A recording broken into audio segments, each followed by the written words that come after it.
Hey guys, Danna Alexander here from Prestige Dog Grooming School and the Everyday Pet Groomer. I'm coming on today to give you guys some tips on hand scissored doodles. I think we had a post in the group, I think it was last week or something, talking about prices for full hand scissored doodles, and some girls were like, you can hand scissor doodles? How do you hand scissor doodles? Okay, so these are my tips if you do get an owner that wants something longer than your 1-inch guard and you don't have the 2-inch guard from Oster guard comb available. I particularly don't like the longer guard combs from Oster anyways. I much prefer this method. So anyways, this is my method and my tips for doing these hand scissored something longer than a 1-inch. And this puppy is amazing, just saying.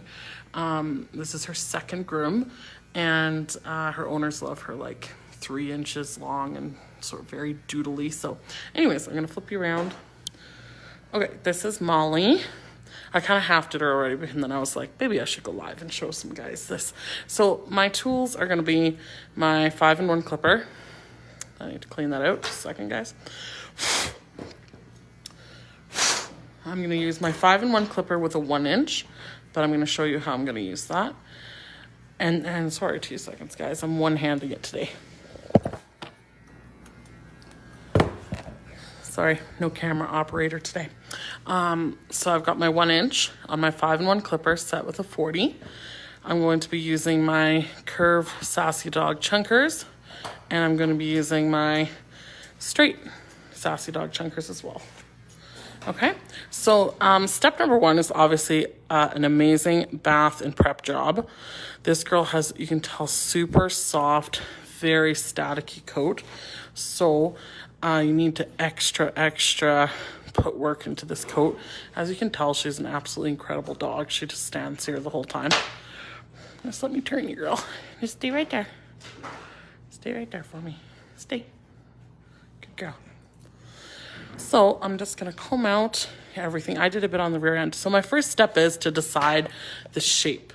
Okay, so always fading into natural legs and scissoring your feet is going to be your best bet when you want to do something longer and more natural. So also, what makes them look longer and scruffier is leaving a longer base, almost like a skirt. So that's kind of what I'm thinking of.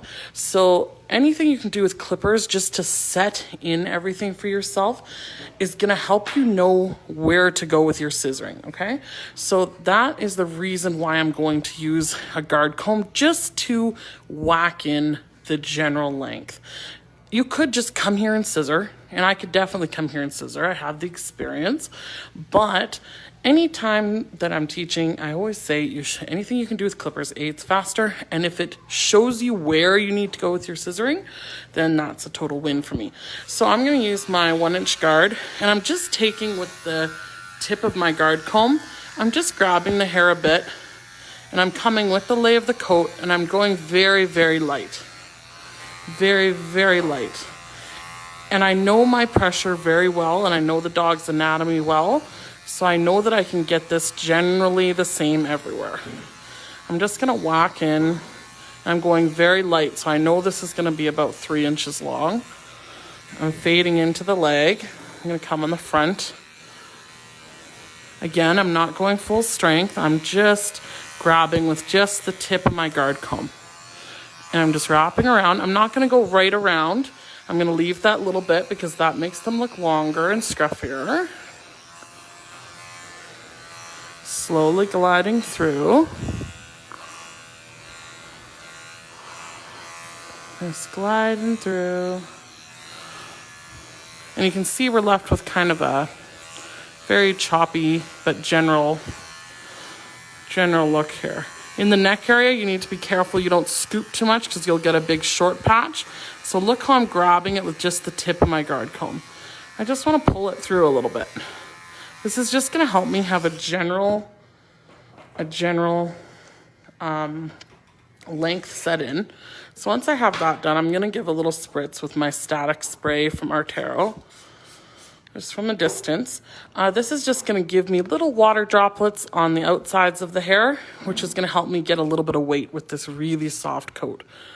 Notice when I'm combing, how you comb is vital to scissoring. So I'm coming in, starting at the bottom, and very, very light. I'm just touching it with the tips and pulling it out. To see how that way I can see all the rough patches. So I can see how rough this is. Okay, but that's what's gonna make it easy to scissor. Once I've got it combed out again, so you guys can see how rough that is, I'm just gonna light mist again. And that's what I'm gonna come in with my chunkers. And just where the shorter areas are, I'm just gonna start blending that all together. Very steady hand, no bouncing in and out, nice and steady. Now, if this dog wasn't so awesome, I couldn't do this one-handed, guys. Hold you guys and do this at the same time. So definitely a round of applause for this amazing puppy. And notice how I'm just moving around, but I'm never going in and out and in and out, like never like this, okay? Set and just glide. Notice how my hand, watch my hand.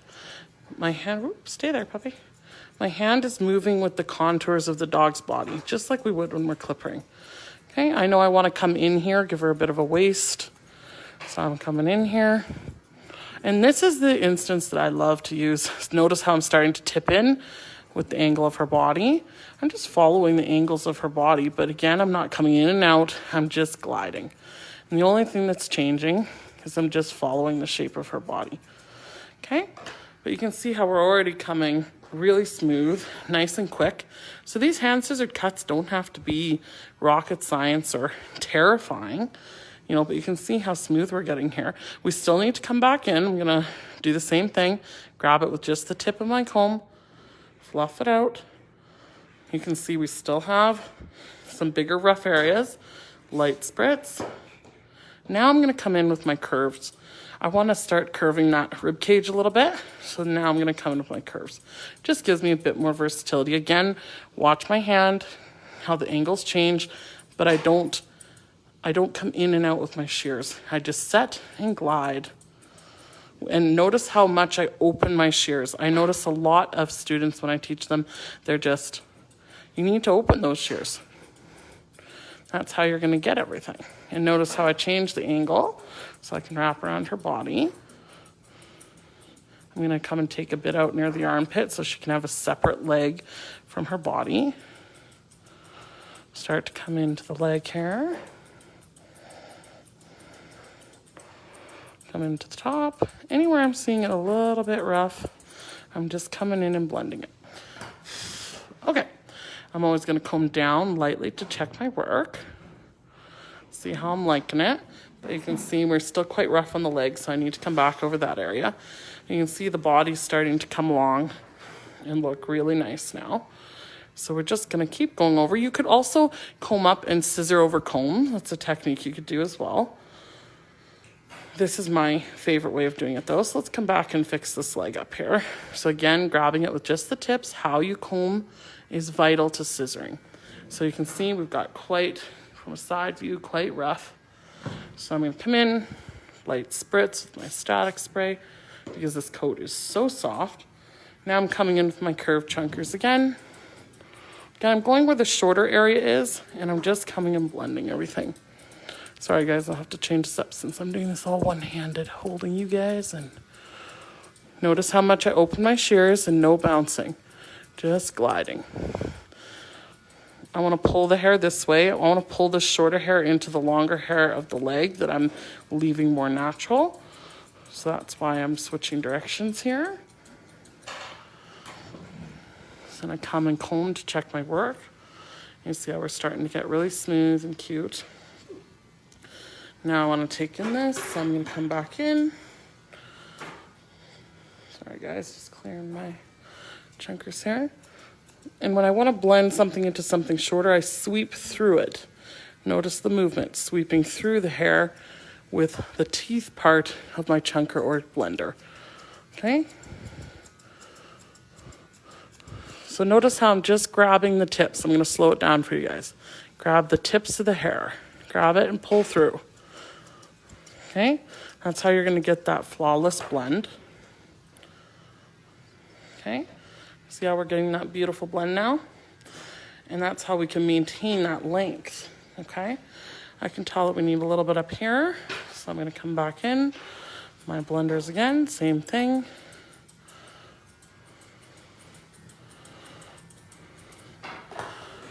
Just blending it, but you can see how quick and easy this can be. So this puppy's, you know, a really quick, easy haircut, honestly. I'm going to comb out at the elbow. Again, I like it to wrap around, so I'm going to sweep through with my chunkers.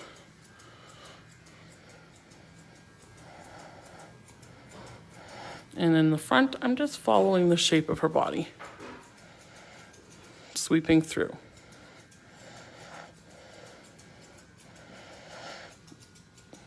I also previously shaped her bum quite a bit. I like them to have little sculpted bums, so combing out the bottom. I like to do the bottom very last.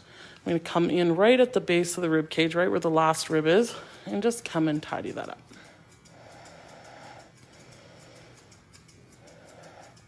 And I'm also going to blend that, soften it a bit by pulling the tooth part of my chunker through the hair.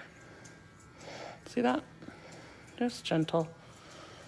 Remember, with chunkers, you need to be a little bit more cautious than you do with your thinning shears. Okay. Okay. So now with the legs, I'm just going to comb out. I always like to think of a part down the center of the leg. Some hair forward, some hair back. And I just want to give this girl just a general shaping, a general outline. So I'm going to come straight down and just follow the shape of the body. Make sure you get that inside layer. It's got to be nice and tidy in here. Okay, comb down to check your work, but that just gives her a nice outlining. Gonna do the same in the back. Come out and start to nicely outline that leg. I'm doing it very subtly because they do like that very kind of rough doodly look, right? So they love that scruff. I'm gonna leave her feet quite large and big just because that is how her owners like it. I like a bit of a waist over here, so I like to pull this hair out gently with my comb. And then I like to come this way and really tuck that in. We also know that from experience, this area mats and has lots of friction, so we want to get rid of that. Same as under this elbow here. Okay, I'm just going to show you guys quickly the other side, just so you can kind of get an idea, but you can see how nice and smooth that's coming. So let me turn this baby around. Come on, girl. I know, you're such a good baby. 2 seconds, guys. Let's turn you around. There you go.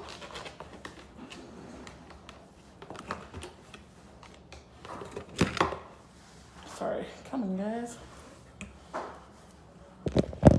Okay, we're back. And so you can see this side that I've... So they like very large feet. They don't like them... They don't like them small and sculpted like I typically do my feet. So that's fine. We do what the owners like, right? And you can see a little part I missed when I was on the side before. So this side I already finished. So you can see how cute and adorable this is. And it is about 3 inches long. So when you pull it up, you can see how long it is. It's about 3 inches long, and it's just a super cute cut. All I did was just gently outline the legs. Sorry guys, the static in here. And it's super cute. I wish she had little cute, I like really sculpted, beveled feet, but these owners really don't like that look, so I have to leave these big feet. We do what the owners like. But anyways, that's how I do my hand scissored doodles. Little tips for you. She's gonna get a little hand scissored head too, but super cute little baby girl. There you go. Nice long 3-inch haircut. I hope some of those tips were helpful to you guys, and happy Thursday.